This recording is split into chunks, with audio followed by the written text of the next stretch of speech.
Hello friends, good morning. ഇന്നൊരു chicken stew ഉണ്ടാക്കുന്നതാണ് ഞാൻ കാണിക്കാൻ പോകുന്നത്. പിന്നെ അതിൽ ഇഞ്ചി, പച്ചമുളക്, പിന്നെ കറിവേപ്പില ചതച്ച് വെച്ചതിട്ടു. അതൊന്ന് മൂത്ത് വരുമ്പോൾ ഒരു 4 സവാള വലുത് എടുത്തിട്ട് അരിഞ്ഞ് വെച്ചിട്ടുണ്ട്. ഇതൊന്ന് ചൂടായി വരുമ്പം അതും കൂടെ ഇതിലേക്ക് ചേർക്കുക. ഈ ഉള്ളിയും കൂടെ ഇട്ടിട്ട് ഒരു 3-4 മിനിറ്റ് ഒന്ന് തിരി കുറച്ചൊന്ന് ഇളക്കി കഴിഞ്ഞാൽ അത് മൂത്ത് വരുമ്പോൾ ഒരു പ്ലേറ്റിലേക്ക് അതെടുത്ത് മാറ്റി വെക്കുക, തണിയാൻ വേണ്ടിയിട്ട്. ആ തണിഞ്ഞതിന് ശേഷം അതൊന്ന് മിക്സിയിലിട്ടിട്ട് ഇത് മൂത്ത് കഴിഞ്ഞു, ഇതിന് മിക്സിയിലിട്ട് അടിച്ച് വെക്കണേ ഒന്ന് ആ ഉള്ളി. ഇതിലേക്ക് കുരുമുളകും ഉപ്പും ചേർത്ത് വേവിച്ച് വെച്ച ചിക്കനാണിത്. ഒരു 1/2 കപ്പ് വെള്ളം ഒഴിച്ചിട്ടൊന്ന് തിളക്കാൻ വെച്ചിട്ടുണ്ട്. അതിലേക്ക് ഈ അരച്ച് വെച്ച പിന്നെ ഉള്ളിയും കൂടെ ചേർത്തു.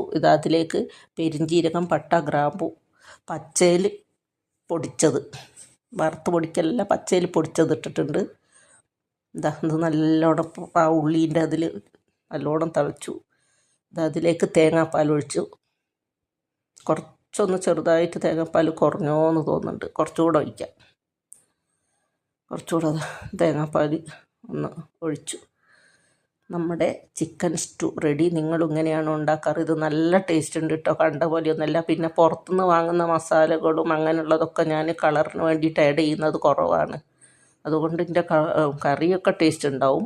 പക്ഷേങ്കിൽ ഞാനിങ്ങനെ എടുത്ത് കാണിക്കുന്ന രീതിയിൽ ഫിഷ് മസാല അല്ലെങ്കിൽ മറ്റുള്ള പൗഡർ ഉപയോഗിക്കുന്നത് കുറവാണ്.